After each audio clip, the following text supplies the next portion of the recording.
Avant-hier, nous avons étudié le verset Inna ad-dina 'inda Allahi al-Islam.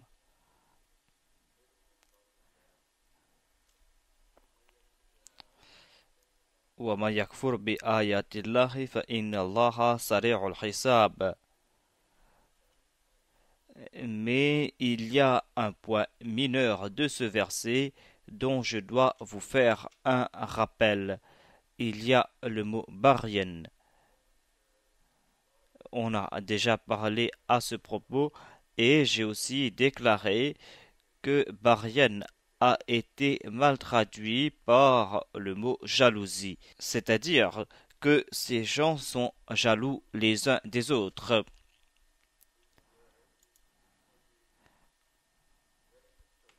On doit comprendre le terme barien à la lumière de l'islam. Barien est le contraire de l'islam. C'est pour cette raison qu'ici le terme barien a été utilisé ici afin de faire un contraste entre ceux qui se soumettent à Dieu et ceux qui ne se soumettent pas à lui. Barien signifie littéralement se rebeller contre quelque chose ou créer des troubles. Tout cela est barien. Donc la jalousie est un sous-entendu. Et lorsque vous examinez ce terme davantage, c'est là que vous commencez à comprendre les difficultés des traducteurs et pourquoi ils ont choisi ce terme. Chaudhry Zafrullah Khan Saheb a traduit ce mot par l'envie. C'est par envie que les gens commencent à créer des troubles.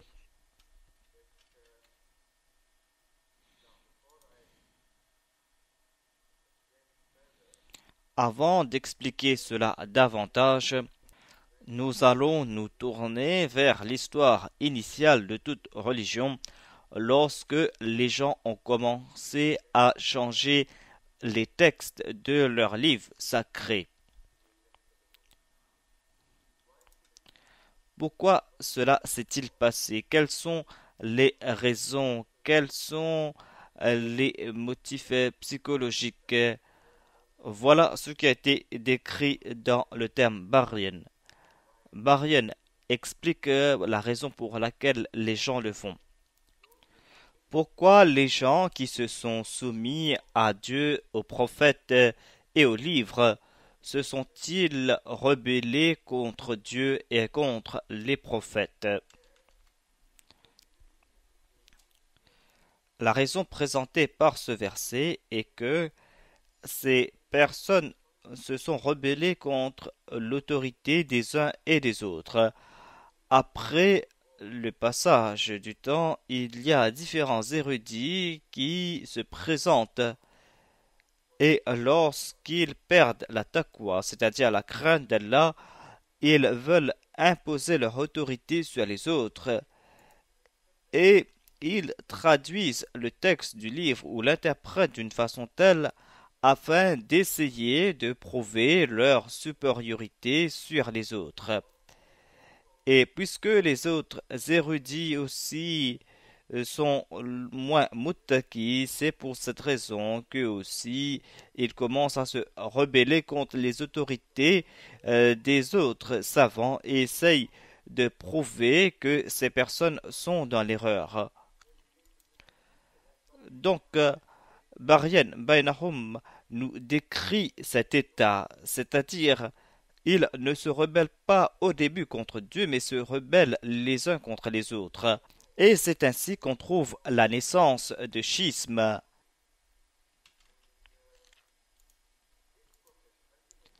Et en fin de compte, ce processus les pousse à se rebeller contre Dieu. Donc la jalousie est sous-entendue ici. Dire que c'est de la jalousie n'est pas une traduction mauvaise. Ceux qui ont essayé de traduire le terme barien par jalousie l'ont fait pour cette raison. Mais cela veut dire qu'il y a une atmosphère d'envie et de jalousie. Et le terme bara a besoin de la préposition ala pour montrer cette rébellion, c'est-à-dire bara alayhi, se rebeller. Mais puisque le Saint-Coran a utilisé baryan bainahum, c'est-à-dire ils se sont rebellés les uns contre les autres, c'est pour cette raison que les traducteurs ont eu des difficultés et ils ne pouvaient pas présenter cet aspect de rébellion mutuelle. Donc, tout d'abord, il y a une situation de méfiance et les gens deviennent égoïstes. Ils veulent imposer leur autorité les uns sur les autres. Donc, tout d'abord, ils se rebellent contre l'autorité des autres savants et ils croient que ce n'est pas là un crime car ils ne se rebellent pas contre Dieu. Mais leur but ultime, c'est de se faire valoir. Et ils ont d'autres motifs égoïstes. C'est pour cette raison qu'ils s'égarent eux-mêmes et égarent les autres.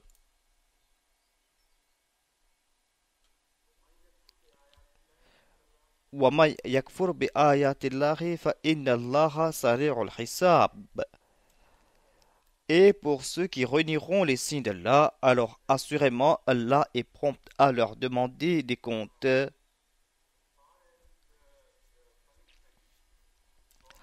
En ce qui concerne le châtiment promis après la mort, vous ne pouvez pas considérer cela comme une façon rapide de rendre justice, car en ce qui concerne les êtres humains, on ne sait pas quand viendra le jour de la résurrection et on ne peut pas voir cette situation par rapport à une justice rapide. Donc, cela renforce davantage le sens de nar qui a été présenté auparavant. Comme je l'ai déclaré auparavant, nar ici, c'est-à-dire le feu de l'enfer, nar ne signifie pas le feu de l'au-delà, mais le feu de la guerre et la destruction mutuelle. Sari ul-Hisab renforce ce point de vue, c'est-à-dire que ce feu qui a été évoqué ne concerne pas un châtiment futur après la mort, un châtiment dans l'au-delà, mais cela veut dire qu'il y aura aussi un châtiment ici-bas, et ce sera un châtiment de feu créé par les hommes. Donc il y a un double sens, et lorsque vous allez continuer, vous allez voir ce style du Saint-Coran, à savoir que lorsqu'on parle du futur éloigné dans le même endroit, on parle d'un futur proche, c'est-à-dire on voit des choses, on va constater des choses aussi de visu et on va voir que ces promesses se sont réalisées devant nos yeux. Puisqu'il y a ces sens différents, cela veut dire qu'une partie sera réalisée maintenant sur Terre et une autre partie va se réaliser après. Et lorsque cela va se réaliser devant nos yeux, nous allons croire dans cette prophétie et nous allons témoigner que ces promesses ont été accomplies. Donc, on nous présente un exemple dans le futur proche. Et c'est pour cette raison qu'on a évoqué cette question du feu de l'enfer. Et le terme nar a un double sens, comme je l'ai déclaré. Et ici, cette promesse concerne la vie ici-bas. À savoir que vous allez peut-être pas croire dans l'au-delà, vous allez dire que c'est quelque chose qui est très loin et que c'est quelque chose qui va pas se passer. Mais une partie de cette prophétie va se réaliser devant vous.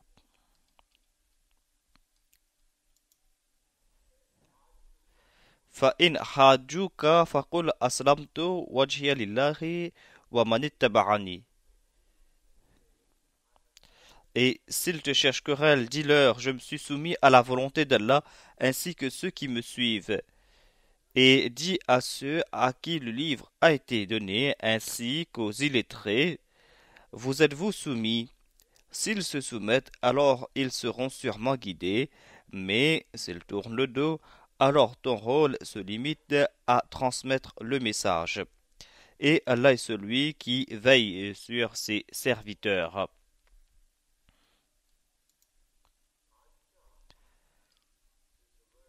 Haja est le terme utilisé ici pour indiquer une dispute ou une querelle.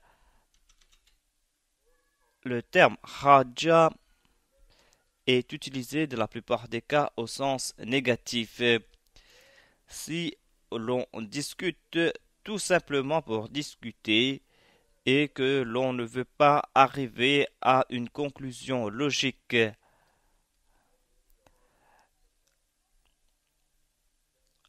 c'est-à-dire si dès le début les intentions de cette personne sont mauvaises et qu'elle cherche des excuses pour ne pas accepter l'argument de l'autre.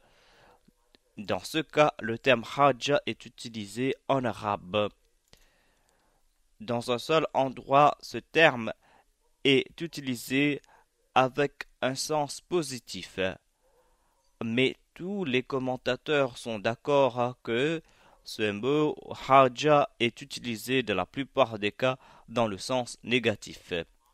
فَإِنْ حَاجُوكَ فَقُلْ أَسْلَمْتُ وَجْهِيَ لِلَّهِ. Si ces personnes discutent avec toi sur ces questions qui ont été évoquées, فَقُلْ أَسْلَمْتُ وَجْهِيَ لِلَّهِ وَمَنِ اتَّبَعَنِي. Réponds à ces personnes en disant que je me suis soumis à Dieu, je me suis soumis entièrement à Dieu, ainsi que ceux qui me suivent. Quel lien y a-t-il entre le verset précédent et quelle est cette réponse que je me suis soumis à Allah? En fait, c'est le sujet de Baria qui continue ici. Et Inna dina indallah l'islam est une vérité universelle qui a été mentionnée dans le verset précédent. Ici, on est en train de développer cette question. Ceux parmi les mécréants de l'époque du saint prophète Mohammed, c'est celui qui avait discuté avec lui sur cette question, ces personnes se trouvaient dans la mauvaise partie de leur religion. Et ils ont passé par tout ce processus de barrière. Si leur discussion était basée sur la justice, cela n'aurait pas créé des schismes dans leur religion. Ils n'auraient pas divisé leur religion à tel point que si une interprétation était exacte, l'autre ne pourrait pas être exacte aussi. Donc, en fin de compte, ils parlaient de religions différentes. Ce désaccord extrême prouve que ces personnes ont développé cette mauvaise habitude de discuter sans chercher la vérité. Ces personnes ne veulent pas chercher la vérité, mais leur attitude est de discuter à propos de tout et de rien. Donc, ce n'est pas la peine de discuter avec ces gens. Les déclarations précédentes est que Baryam Bainahum, si ces personnes sont jaloux des uns des autres, si ces personnes ne veulent pas accepter l'autorité des uns et des autres, pourquoi vont-ils accepter l'autorité de quelqu'un qui n'appartient pas à leur foi? Donc, il n'est pas question du fait que le saint prophète devait les appeler pour qu'ils se soumettent à lui, car de toute façon, dans le verset précédent, il est dit qu'ils ne se sont pas soumis les uns envers les autres. La rébellion fait partie de leur nature. La réponse sera donc que vous devez vous soumettre à Dieu. Allah fait comprendre au saint prophète Mohammed, paix soit lui, qu'il doit se retirer et qu'il doit les faire comprendre que mon autorité n'est pas remise en question ici. Ma déclaration est que vous vous êtes rebellés en fin de compte contre Dieu. Et c'est pour cette raison que vous êtes dans cet état déplorable. Je vous demande donc de vous soumettre à Dieu. Et c'est pour cette raison que les prophètes viennent. Le saint prophète, paix soit sur lui, déclare: examinez la situation. Est-ce que je ne me suis pas soumis à Dieu? Si vous étudiez la vie de tous les prophètes, vous allez constater que les prophètes qui sont les représentants de Dieu dans l'histoire sont des gens d'une grande abnégation. Ce sont des gens qui ont fait de grands sacrifices. Il ne faut rien pour leur propre personne. En fait, ils sacrifient leur honneur et leur popularité et tout ce qu'ils possèdent pour un message noble. Donc, on ne peut pas faire une seule allégation contre eux que vous êtes égoïste et que vous êtes en train de faire cela afin de vous faire valoir. Car si vous étudiez la vie des prophètes avant qu'ils n'annoncent au monde qu'ils ont été choisis par Dieu et que Dieu les a placés en tant que prophètes, dans la plupart des cas, la majorité de ces prophètes sont des gens populaires au sein de leur société. Le Saint-Coran a toujours évoqué cette étape dans leur vie. Il y a l'histoire de Saleh et d'autres prophètes. Il est dit que lorsqu'ils ont dit qu'ils ont été choisis comme prophètes, la populace a déclaré que vous étiez de ceux sur qui nous avions de grands espoirs. Nous avions grand respect pour vous. Vous étiez un des meilleurs d'entre nous. Tout comme le saint prophète, paix soit sur lui, avait été qualifié d'amin et de Soudour.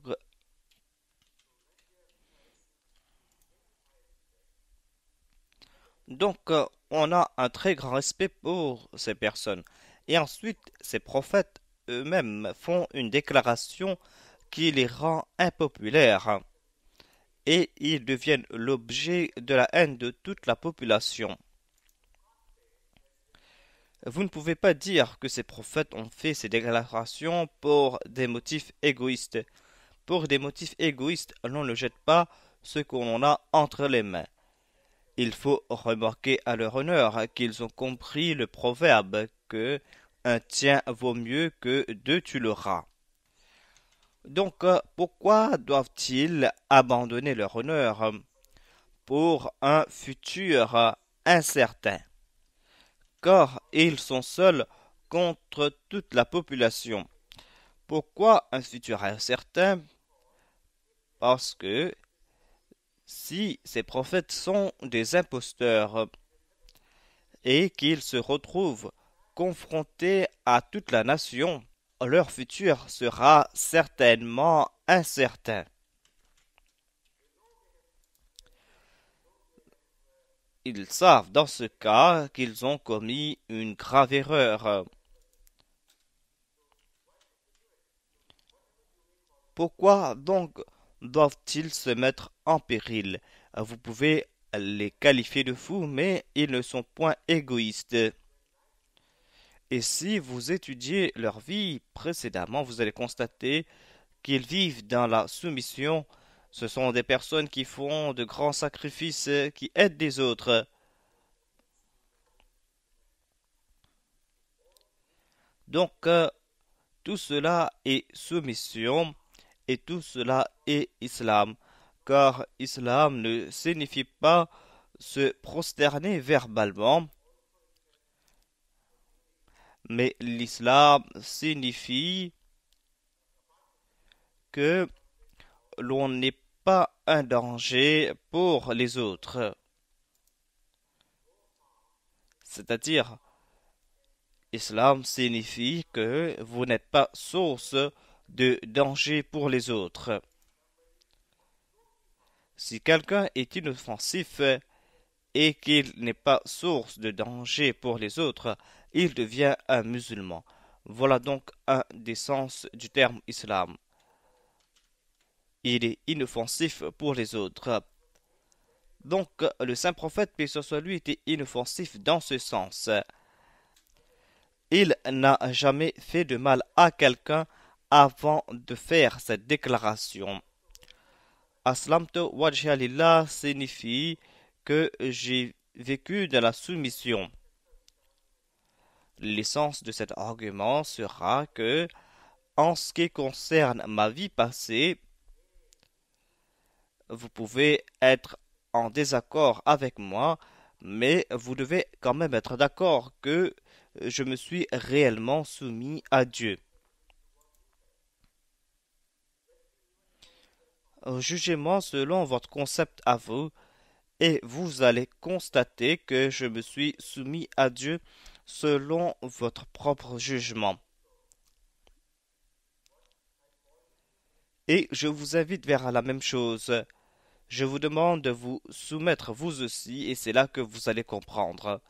Si vous vous soumettez à l'autorité de Dieu, alors certainement il n'y aura plus de désaccord entre nous et nous pourrons résoudre nos différends.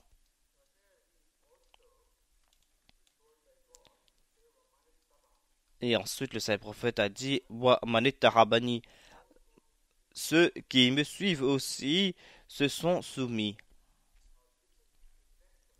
C'est une transformation apportée par le fondateur de l'islam, le saint prophète Mohammed paix soit lui, sur les Arabes et sur ses Oumiyines, des illettrés d'Arabie.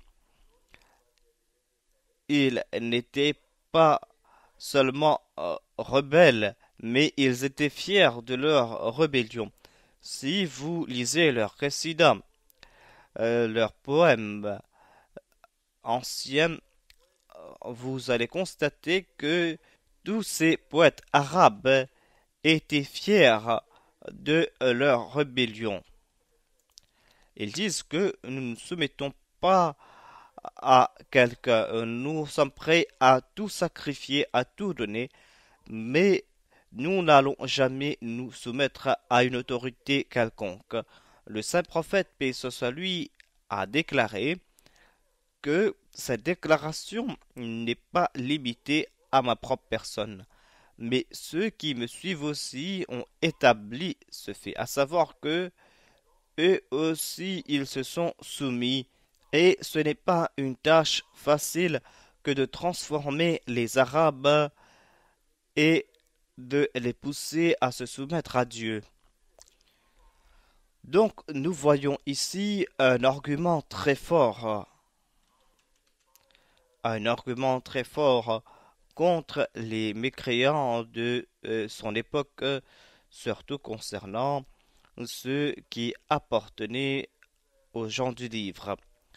Le premier calife a mentionné cela et a déclaré que Wamanit Tabarani et ceux qui me suivent, cette partie du verset est une réponse aussi contre le point de vue des chiites, à savoir qu'à l'exception de quelques-uns, tous les compagnons du saint prophète Mohammed paix sur lui s'étaient rebellés contre l'islam.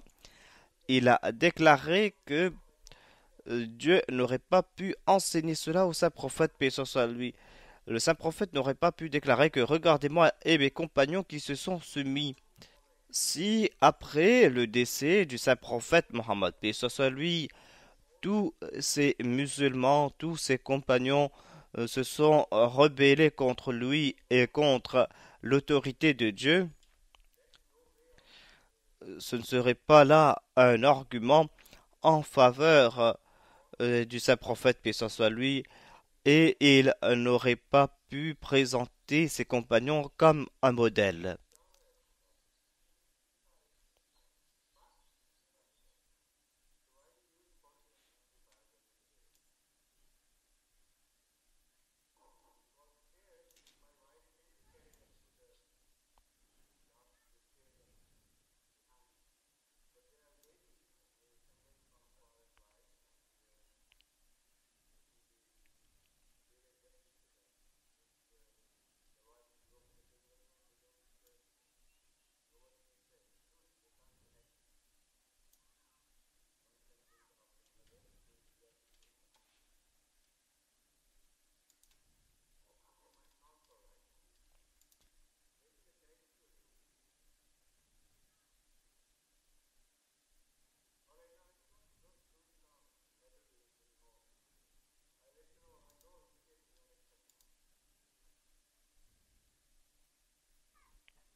وقل للذين أوتوا الكتاب والأميين أأسلمتم فإن أسلموا فقد اهتدوا.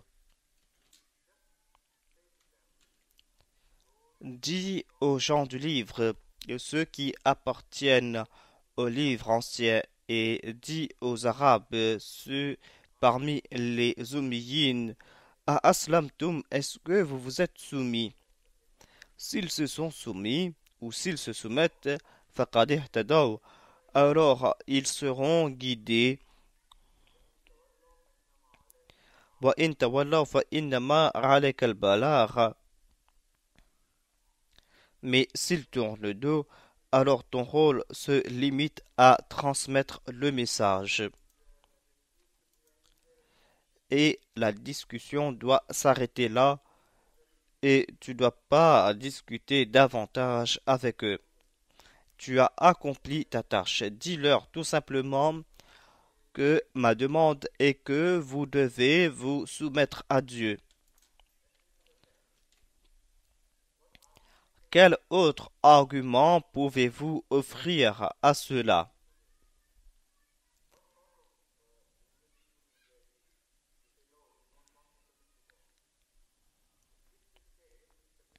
S'ils disent que nous nous sommes soumis, alors tu dois t'arrêter là. Et s'ils sont honnêtes, alors certainement Dieu va les aider. Mais s'ils ne le sont pas, alors ils ont commis un suicide spirituel.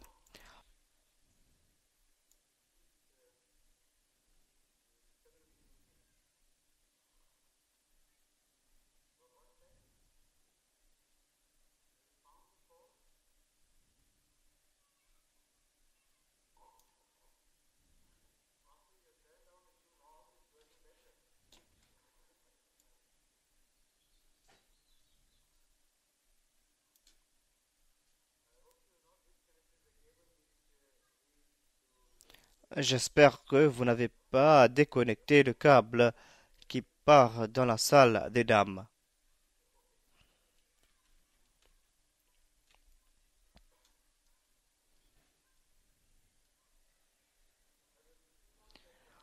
Le Messie promis alayhi salam en a déduit, c'est-à-dire de wa in tawallaw fa innama alayka al-balagh, que cette déclaration est en accord au verset évoqué auparavant, c'est-à-dire au verset La ikraha fid din.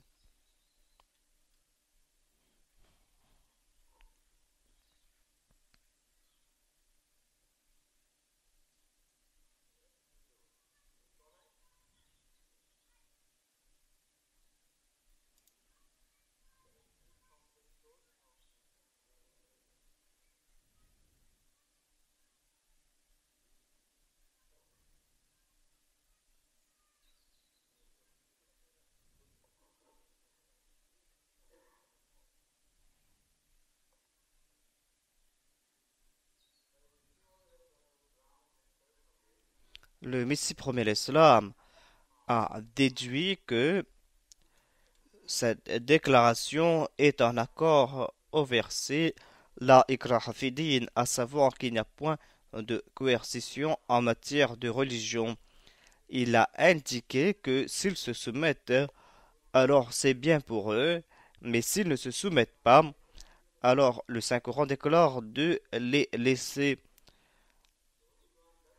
Le Saint-Coran ne dit pas que vous devez prendre les armes pour les contraindre à accepter et les tuer.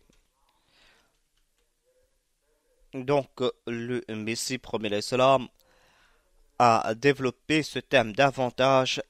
Il a déclaré que cela ne fait comprendre que les batailles à l'époque du saint prophète Mohammed soit lui n'avaient pas pour but de répandre la religion de Dieu, car il avait compris ce message et il était le modèle. Il n'a pas pu donc s'écarter de cette voie et il n'a pas pu se rebeller contre cet ordre, alors que les versets précédents nous avertissent concernant les rebelles. Donc ce sera une grande injustice que de dire qu'il a utilisé l'épée pour répandre la religion. Ce verset dit que sa tâche c'est de transmettre le message.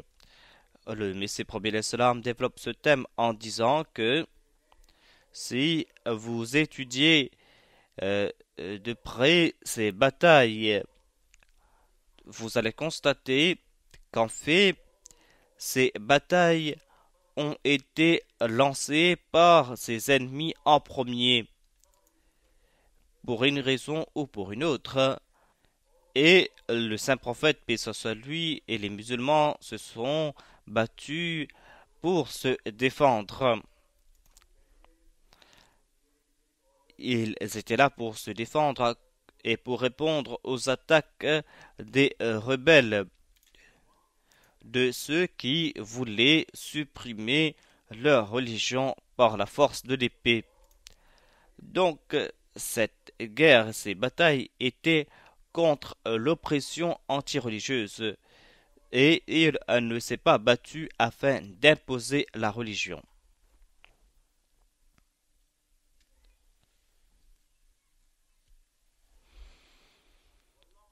Ensuite, il est dit Wallahu basirun bil ibad. Cela signifie qu'Allah est celui qui surveille ses serviteurs. Le pronom c'est a été ajouté ici. Ce pronom ne se trouve pas dans le texte. Les traducteurs ont ajouté cela afin de nous faire comprendre cette traduction davantage. Le verset dit tout simplement Wallahu basirun bil ibad. Allah est au courant de chacune de ces personnes. Allah est au courant de ce que font les gens. Donc, il y a deux types de personnes selon eux. Il y a tout d'abord un message pour le saint prophète, paix soit lui, à savoir qu'il est responsable, lui, et si ces gens continuent à te rejeter, à se rebeller, alors qu'ils sachent qu'il y a un Dieu qui va les châtier. Donc l'argument ne s'arrête pas là.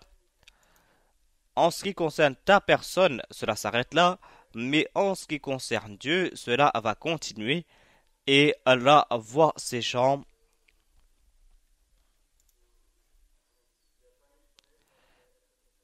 et il va certainement faire échouer leurs plans. Basirum bil ibad signifie qu'Allah voit les gens et voit aussi ses serviteurs. Cela peut concerner le saint prophète, paix soit lui, et ses suivants. car ils ont aussi été évoqués dans ce verset.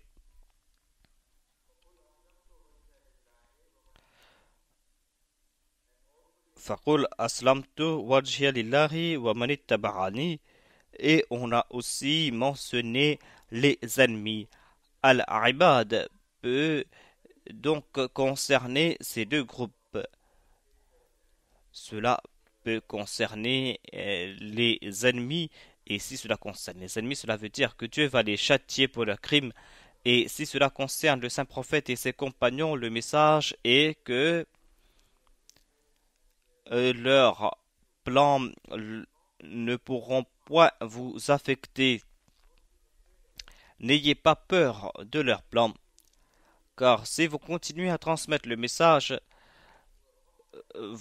ces gens seront davantage hostiles et dans certains cas, ces personnes vont essayer de se venger contre vous et vont essayer de nuire à ceux qui présentent ce message. Basir bil Ibad peut donc concerner le saint prophète, paix soit lui, et ses suivants. Cela veut dire que il ne doit pas se soucier et doit transmettre le message. Et cela veut aussi dire que vous ne devez pas transgresser.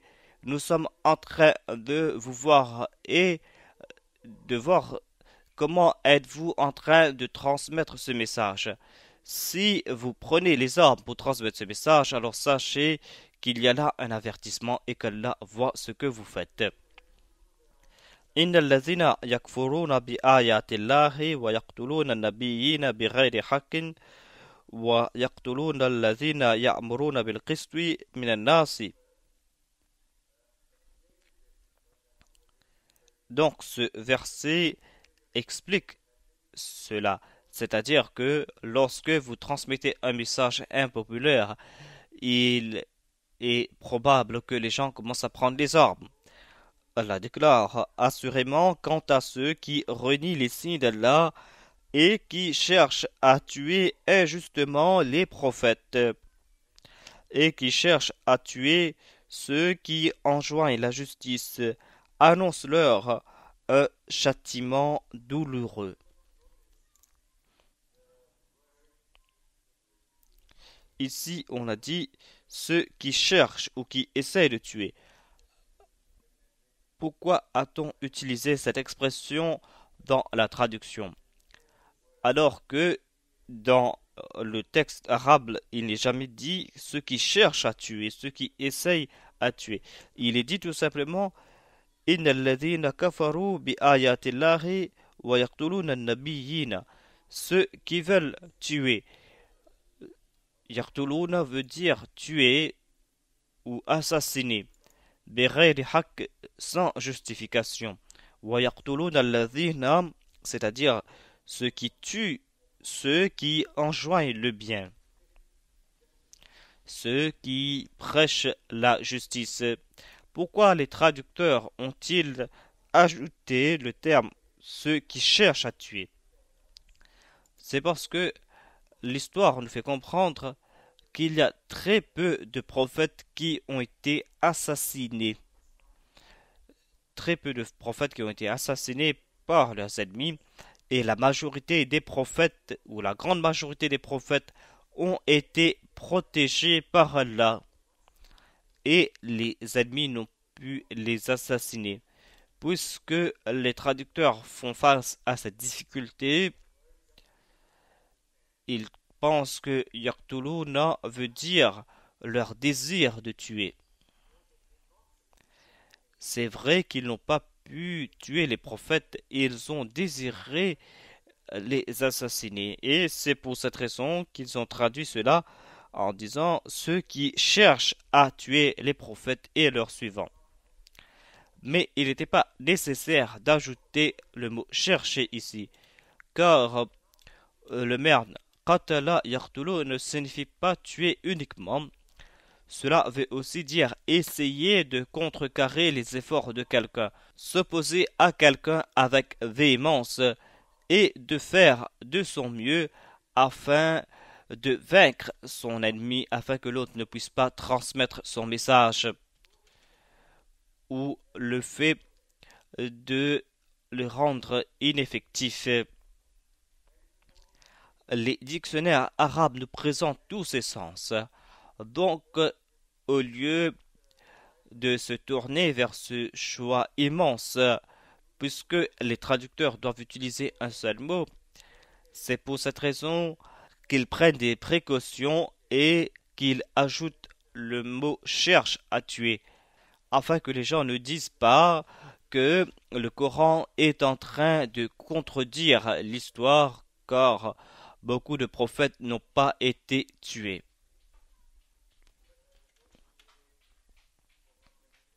Mais cela n'était pas nécessaire.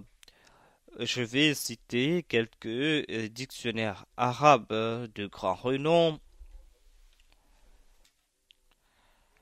qui témoignent que le terme qatl a des sens qui sont très vastes.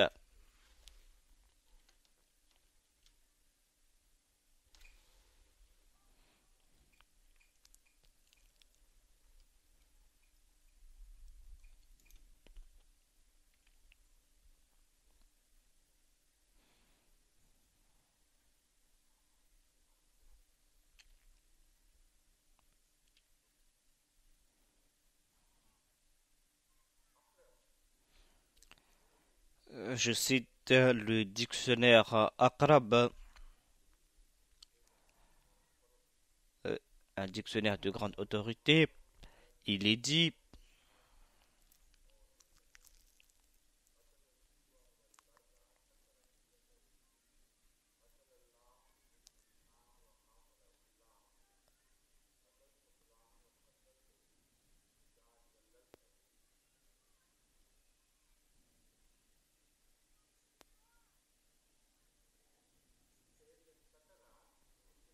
Il est dit donc que qatala veut dire tout d'abord tuer par tout moyen possible, par du poisson et par d'autres moyens.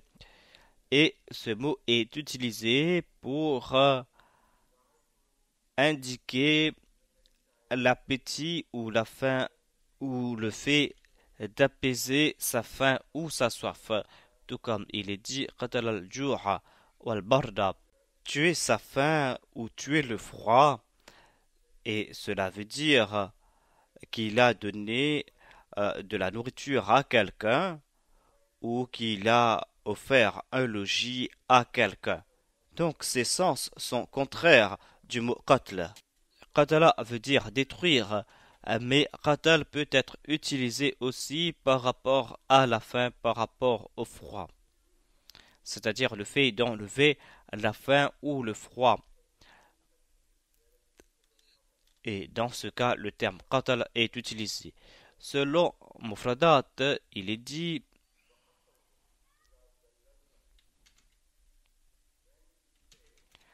lorsque vous dites que j'ai tué quelqu'un, j'ai fait ce qatal,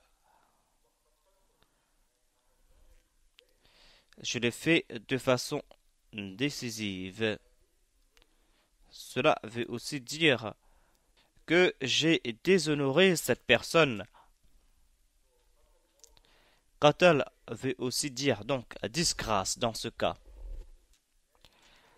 Ensuite, l'imam Razi cite Hadrat Omar radiyallahu anhu.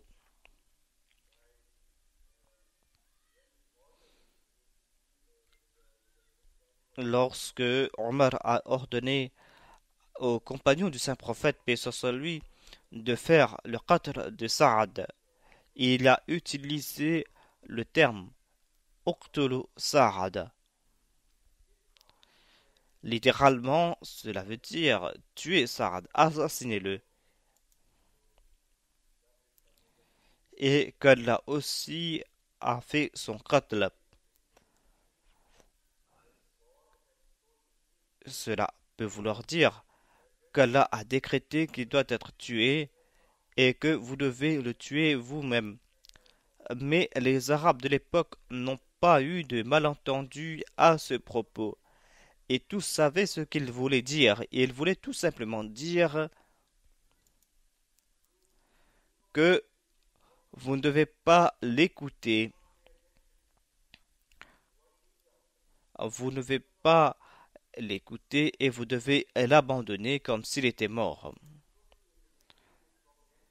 Et vous ne devez pas soutenir sa propagande. Saad était contre l'élection d'un calife, donc il a commencé à faire une campagne en ce sens. Hadrat Umar a déclaré abandonnez-le, mais il a utilisé le terme qatl. Si les savants d'aujourd'hui avaient entendu cela, ils auraient commencé à essayer d'assassiner Saad. C'est pour cette raison que lorsque le terme qatl est utilisé dans le Saint-Coran, ils pensent que cela veut dire assassiner et tuer.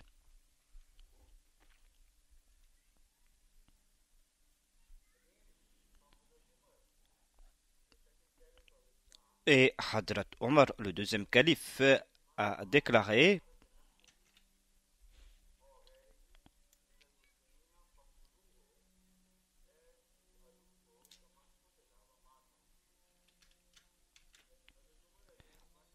il a donc déclaré que quant à celui qui veut être élu calife, quant à celui qui veut être le leader, quant à celui qui fait de telles propagandes, uqtuluhu, c'est-à-dire soit tuez-le,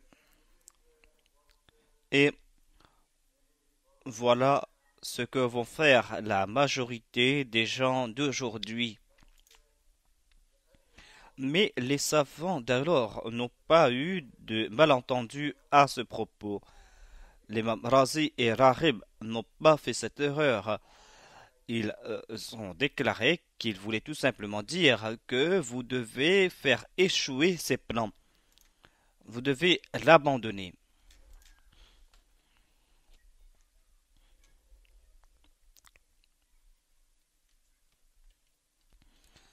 De même, le dictionnaire Lisanul Arab, un dictionnaire authentique et de grand renom, a présenté et expliqué un hadith du saint prophète Mohammed P. soit lui sous le titre de Qatl.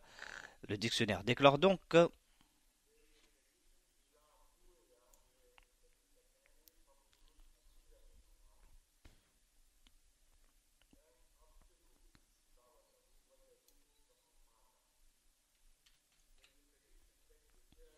il y a un hadith où il est dit que s'il y a deux personnes qui veulent être élues calife, tuez un des deux. Voilà les paroles du saint prophète, paix soit sur lui,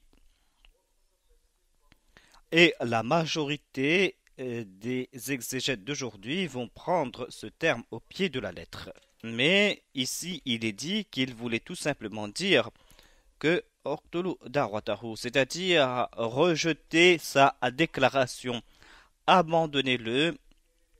Vous ne pouvez pas prêter allégeance à deux califes. Donc, rejetez l'invitation d'un des deux et abandonnez-le. On utilise des mêmes expressions en ourdou. On utilise de telles expressions, par exemple, si quelqu'un ou un enfant a déshonoré sa famille. Cela ne veut pas dire ici que l'enfant est mort ou va mourir. Et c'est dans le même sens que les Arabes utilisent le terme qatl.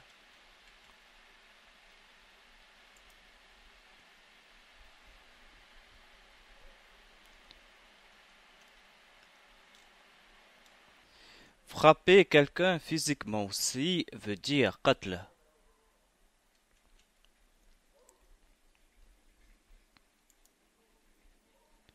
À la lumière de tout cela, le sens de ce verset sera إن الذين يكفرون بآيات الله ويقتلون النبيين بغير حق. Assurément, ceux qui renient les signes d'Allah et qui cherchent à tuer injustement les prophètes en essayant de contrecarrer leur plan afin qu'ils soient abandonnés par le peuple et afin que personne n'écoute son message. ceux qui essayent de déjouer ses plans. وَيَقْتُلُونَ الَّذِينَ يَأْمُرُونَ بِالْقِسْطِ Et ils cherchent à détourner ceux qui enjoignent la justice. فَبَشِّرْهُمْ بِعَذَابٍ عَلِيمٍ Annonce-leur la bonne nouvelle d'un châtiment rigoureux.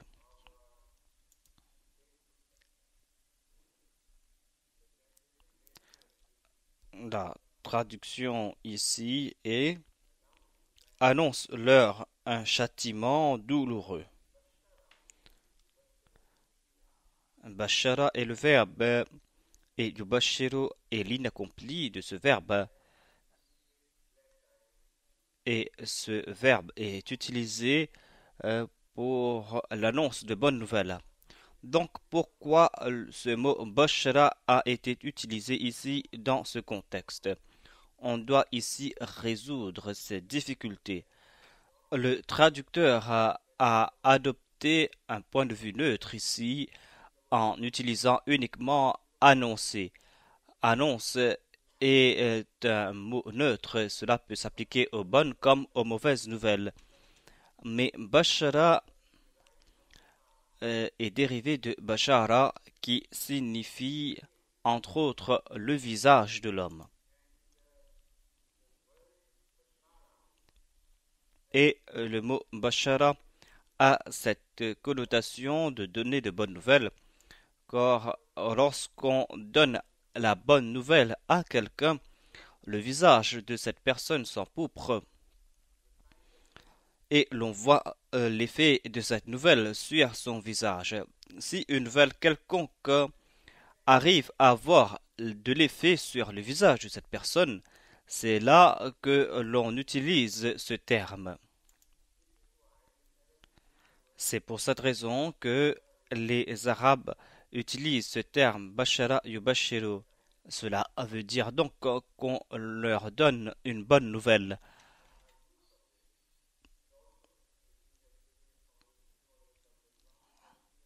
Le premier calife a tiré ses références du Messie premier alayhi salam et il déclare que bashara est utilisé ici pour nous faire comprendre que vous devez leur donner une nouvelle qui change le teint de leur visage. Et dans ce cas, donc, le terme bashara sera approprié.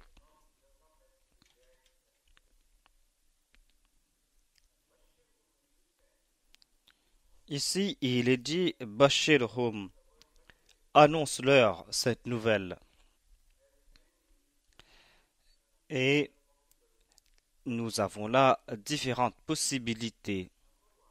Tout d'abord, si vous donnez une nouvelle à des croyants, une nouvelle de façon neutre, vous n'allez pas avoir de réaction sur leur visage, car de toute façon, ils ne vont pas vous accepter. Et ici, dans ce cas, ce terme ne sera pas approprié. Cela démontre que vous devez leur donner un avertissement sévère. Et cet avertissement doit les convaincre afin qu'ils reçoivent ce message. Vous devez donc intensifier ce message et vous devez leur donner ce message afin qu'ils comprennent que quelque chose va se passer. Si vous avez pu atteindre ce stade, alors c'est là que vous avez pu transmettre ce message. Et c'est ainsi qu'on utilise ce terme bashara yubashiru. Et ce terme a aussi été utilisé ici par ironie.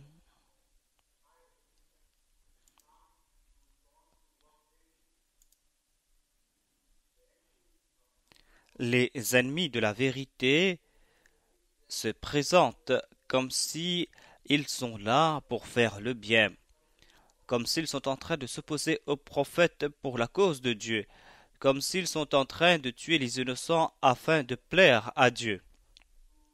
comme s'ils sont en train d'incendier les maisons des autres afin d'avoir le plaisir d'Allah. Si vous avez oublié ces conflits religieux, alors partez au Pakistan et regardez ce qui se passe. Écoutez le message des mollahs, ces mollahs qui incitent à la violence. Tous déclarent que nous incitons les masses à la violence tout simplement pour avoir le plaisir de Dieu. Nous vous demandons de les assassiner, ces Ahmadis, de brûler leur maison, tout simplement pour avoir le plaisir de Dieu.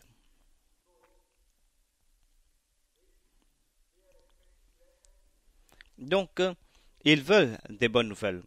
Bashirhum bi'azabin alim signifie que si c'est cela, ces bonnes œuvres, alors vous devez leur annoncer cette nouvelle d'un châtiment rigoureux. Donc, il y a un aspect d'ironie ici. Et il est dit que si ce sont des bonnes œuvres que vous êtes en train d'accomplir, alors nous vous donnons la bonne nouvelle que vous serez récompensé selon vos actions.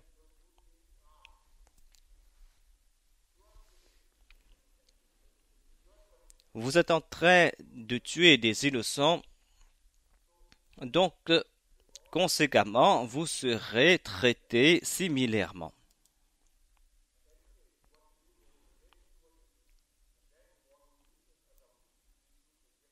Et Allah va vous traiter de la même façon.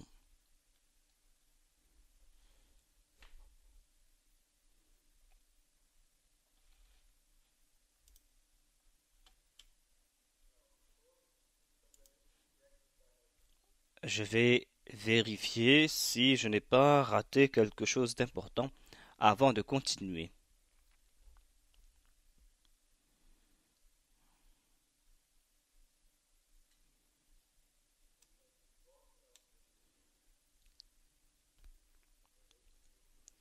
Je crois que j'ai apporté un hadith.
J'ai débuté avec le verset 20.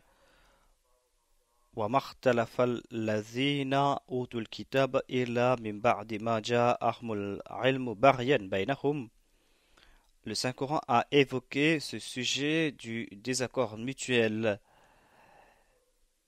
et le fait qu'ils ont changé le message de Dieu en raison de leur envie. Les exégètes se sont demandé qui sont ceux euh, qui ont changé ce livre ou qui sont ceux à qui ce livre a été donné. Ceux qui ont commencé à être en désaccord après avoir reçu le message de Dieu. Bon nombre d'entre eux pensent que ce verset s'applique aux Ahl Kitab, c'est-à-dire aux gens du livre, à ceux à qui le livre a été donné avant le saint prophète Mohammed, paix soit sur lui. Ce sont ces gens qui lisent ce livre, qui comprennent ce message, ou qui clament qu'ils ont compris ce message, mais qui, par des raisons égoïstes ou pour des raisons égoïstes, commencent à changer les paroles de Dieu. Et il y a un processus de détérioration qui débute. Mais lorsque nous étudions les hadiths du saint prophète Mohammed paix soit lui, nous pouvons conclure que cela va aussi s'appliquer à une autre partie de la Ummah du saint prophète paix soit lui, c'est-à-dire aux ulémas des derniers temps. Et je suis en train de dire cela sur l'autorité même du saint prophète Mohammed paix soit lui. Sinon, ces références ou ces versets auront uniquement une valeur historique. Mais sachez que ces versets n'ont pas de valeur historique uniquement, cela concerne aussi le futur de l'islam. Il y a des messages et des leçons pour nous afin que nous puissions rectifier nos conduites.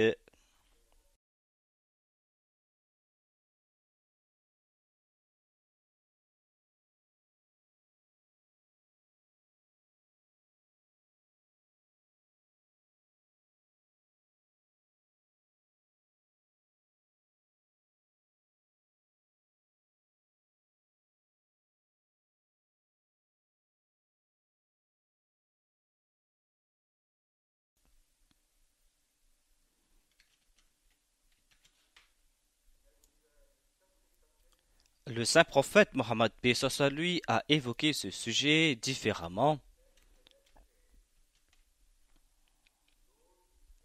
Il a déclaré que dans les derniers temps, ceux qui se disent musulmans vont commencer à suivre les gens du livre.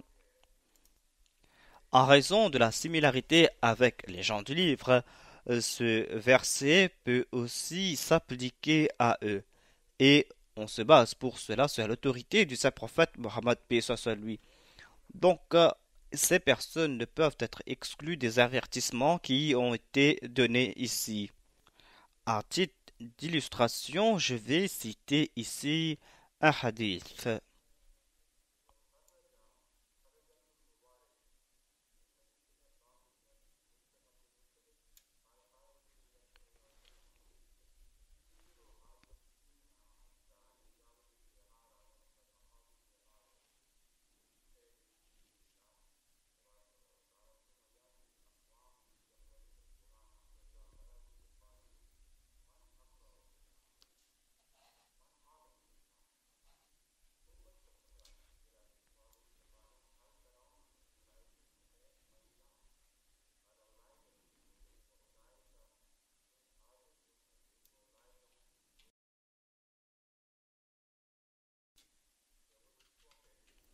Le saint prophète Mohammed paix soit lui a fait cette prophétie, à savoir que l'islam aura la victoire sur toutes les autres religions.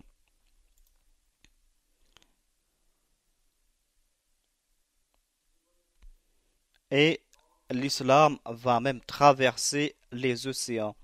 C'est-à-dire le message de l'islam va traverser les océans.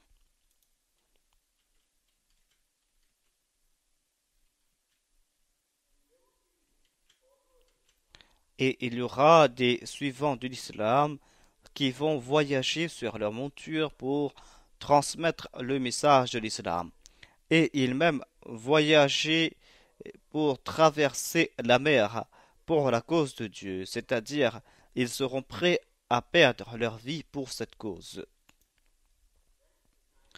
Ensuite, un temps viendra,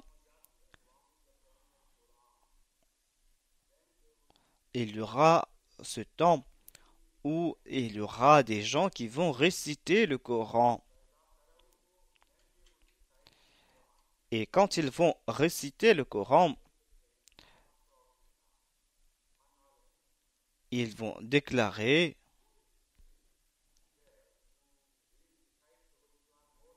qui est celui qui récite le Coran plus que nous, Et qui est celui qui connaît le Coran plus que nous? Ensuite, le saint prophète, paix soit sur lui, s'est tourné vers ses compagnons et il a déclaré: Voyez-vous quelque chose de bon dans leur déclaration? Voyez-vous quelque vertu dans leur déclaration? Les compagnons ont répondu: Non, ô prophète d'Allah, nous ne voyons pas de qualité louable en ces personnes. Et le saint prophète, paix soit sur lui, de répliquer: Oula eka minkum, ces gens sont de votre communauté.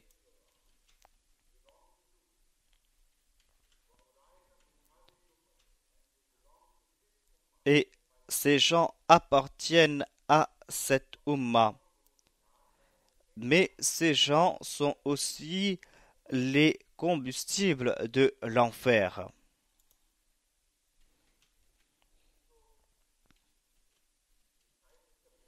Donc, réciter le livre ou appartenir au livre ne suffit pas. Cela ne va pas suffire si vous avez l'esprit tordu. Et si vous n'êtes pas pieux, alors la récitation de ce livre ne vous servira à rien. Au cours d'une session de questions et de réponses, on m'a posé une question à propos de ce sujet. Anoun Ahmadi a déclaré que vous croyez vous aussi que le message du Coran est intact et vous savez très bien que le Coran sera préservé ainsi. Pourquoi donc dire qu'un Messie doit venir? Voilà la réponse ici. Et dans ce verset, on trouve mention de ces gens qui appartiennent au livre. Et ce verset couvre aussi ces personnes qui appartiennent à l'islam. Car le saint prophète, paix soit sur lui, a déclaré que ces personnes sont des musulmans, appartiennent à cet umma, mais ces personnes vont déclarer qu'elles connaissent le Saint-Coran mieux que toute autre personne. Et en dépit du fait qu'ils connaissent le Coran, ces gens iront certainement en enfer.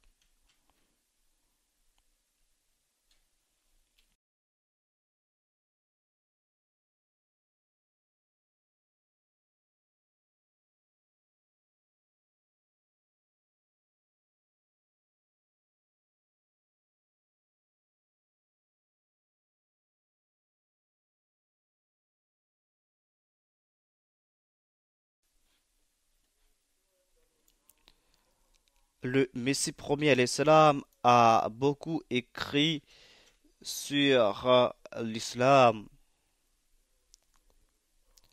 et il nous a offert tout un monde d'explications à ce propos.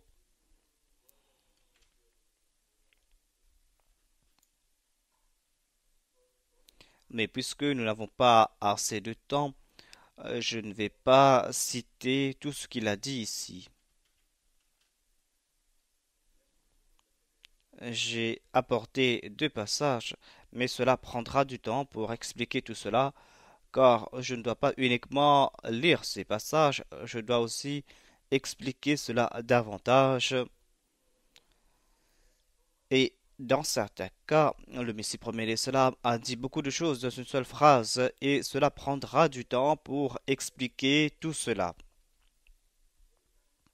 Donc cela prendra certainement beaucoup de temps.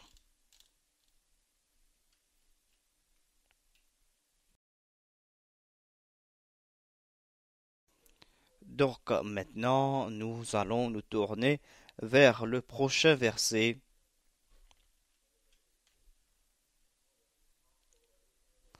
On ne peut pas tout dire à propos d'un seul verset, mais en tout cas, j'ai essayé de présenter tout ce que j'ai apporté à propos du verset précédent.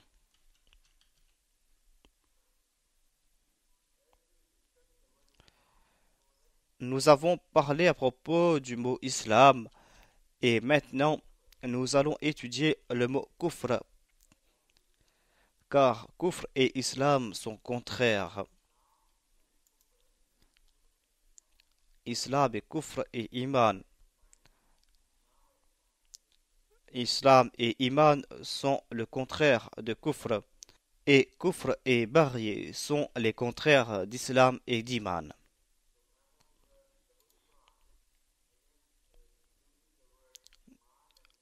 Le Saint-Coran utilise les termes Iman et Islam comme contraires de Kufr et de Baghi.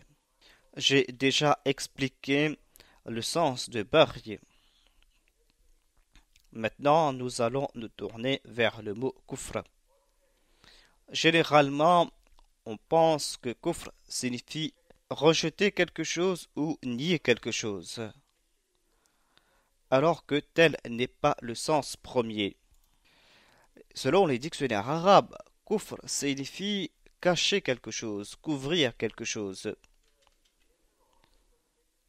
Et plus tard, on a dit que Kufr signifie aussi être ingrat, le fait de ne pas reconnaître les bienfaits de quelqu'un, le fait de ne pas être reconnaissant envers quelqu'un.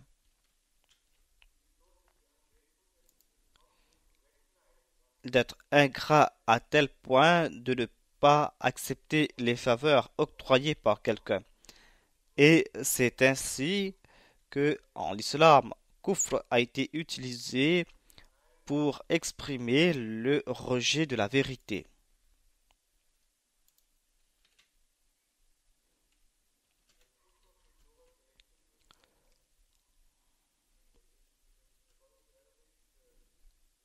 Selon l'usage de l'arabe, kufr veut dire couvrir quelque chose.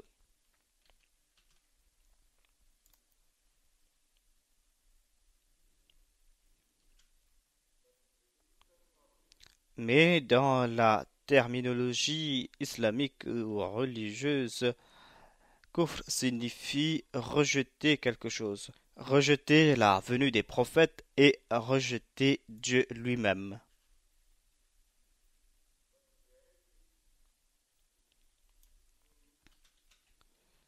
Mais cela veut dire ne pas admettre les faveurs octroyées par quelqu'un et cacher ses bienfaits des autres. Pourquoi ce terme a-t-il été utilisé pour indiquer le rejet et la négation?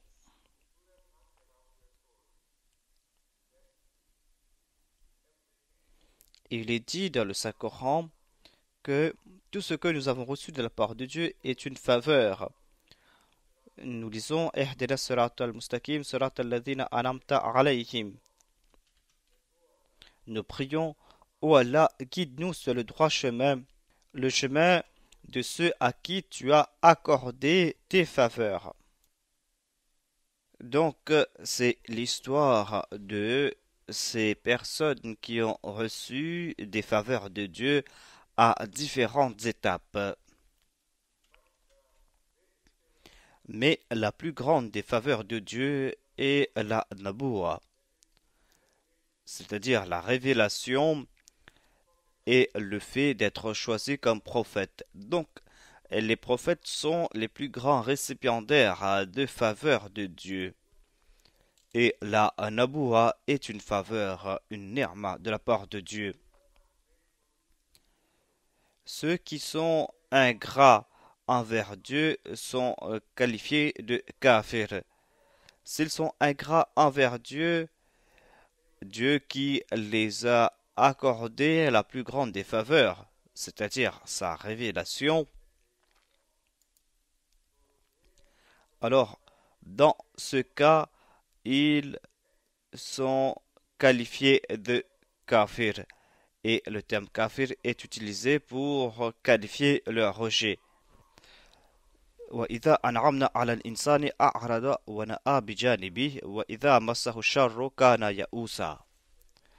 Malheur à l'homme lorsque nous leur accordons des faveurs, ils rejettent ces faveurs. En ce qui concerne les faveurs matérielles, personne ne rejette ces faveurs. Il y a, par exemple, les richesses. Dans de tels cas, les gens ne rejettent pas ces richesses. Un ni'ma signifie uniquement la révélation d'une charia et aussi le prophétat. Et c'est la seule ni'ma qui est rejetée par les hommes. Il est dit donc وَإِذَا أَنْعَمْنَا عَلَى الْإِنسَانِ أَعْرَضَ وَنَأَىٰ بِجَانِبِهِ, c'est-à-dire qu'il rejette cette ni'ma. Cette ni'ma est donc cette faveur de Dieu. Et c'est pour cette raison que le terme kufr est utilisé, car le prophétat est une faveur et ce n'est pas une la'na. La'na signifie malédiction. Ceux qui disent que le prophétat est une malédiction, ces personnes n'ont pas compris l'ABC du Saint-Coran. Le rejeté de cette faveur est quelque chose d'universel qui a été évoqué dans le Saint-Coran et les gens rejettent cette faveur de Dieu qui est le prophétat lorsqu'Allah envoie des prophètes.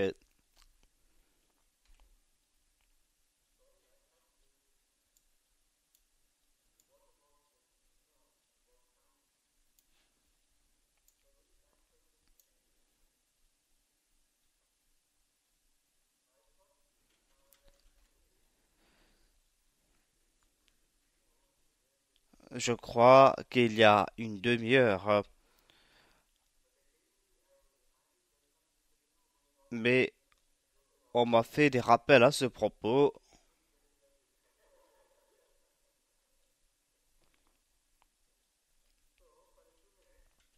Donc vous aurez l'occasion de poser quelques questions si vous avez des questions.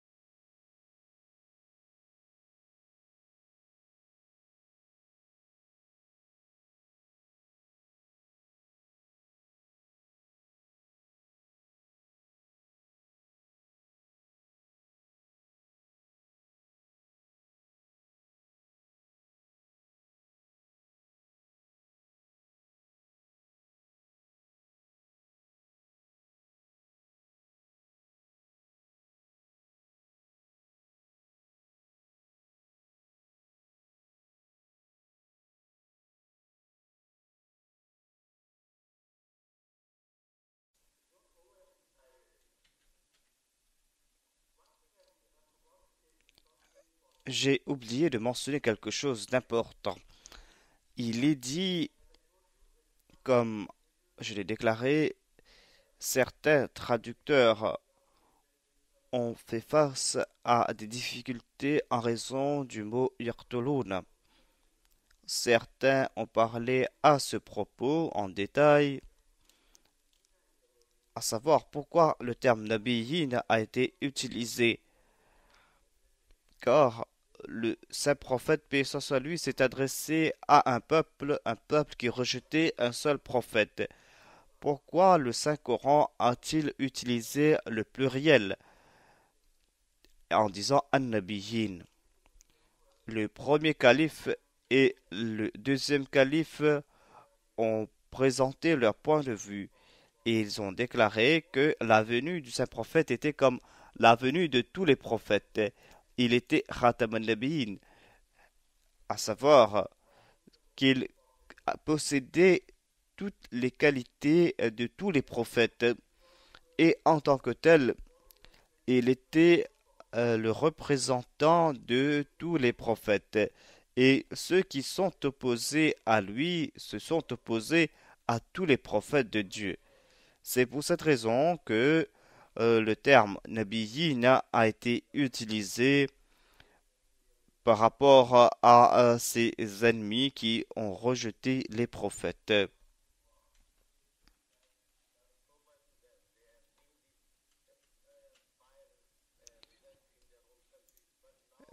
Aujourd'hui, les musulmans ont commencé à rejeter le Messie premier, l'Islam, et ils sont en train de détruire leurs biens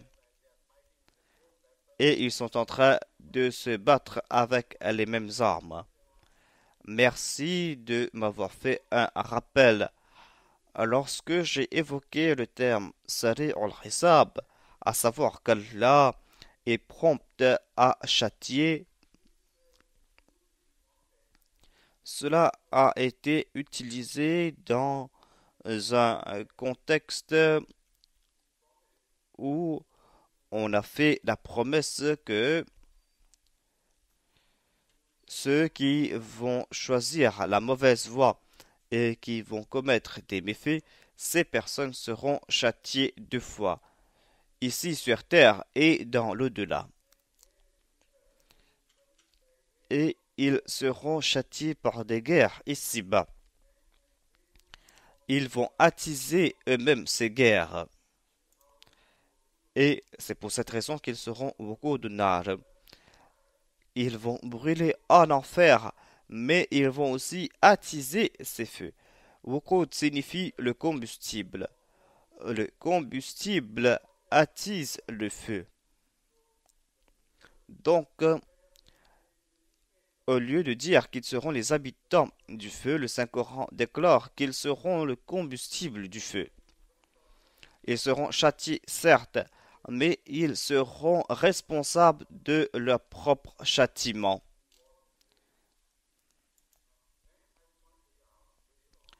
Lorsque j'ai indiqué que le saint prophète Mohammed paix soit sur lui avait fait cette prophétie que les gens appartenant à sa Ummah vont faire la même chose, tout comme cela a été accompli par les autres, alors pourquoi est-ce qu'ils seront protégés de tels châtiments? Si vous voyez que le monde musulman s'est divisé et que les uns sont en train de se battre contre les autres, et si vous voyez qu'ils passent par ces mêmes étapes, c'est-à-dire par cet enfer qu'est la guerre, alors l'on doit déduire qu'ils ont commencé à faire la même chose que les autres faisaient. Et c'est pour cette raison qu'ils ont encouru la colère de Dieu. Le monde musulman est en train de présenter ce tableau tragique. Dieu ne les a pas donné la permission de se battre les uns contre les autres et d'être les combustibles de ce feu, à moins qu'ils n'aient commis les mêmes folies que le Saint-Coran a évoquées par rapport aux ennemis de l'islam. Comment penser que les innocents vont passer par les mêmes châtiments que les coupables? Donc ce que vous êtes en train de constater aujourd'hui a été répondu par ces versets. Ces versets sont très en avance sur le temps. 1400 ans auparavant, ces prophéties ont été faites.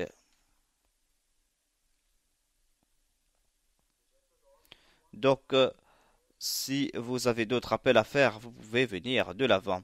Et maintenant, nous allons partir directement à la mosquée.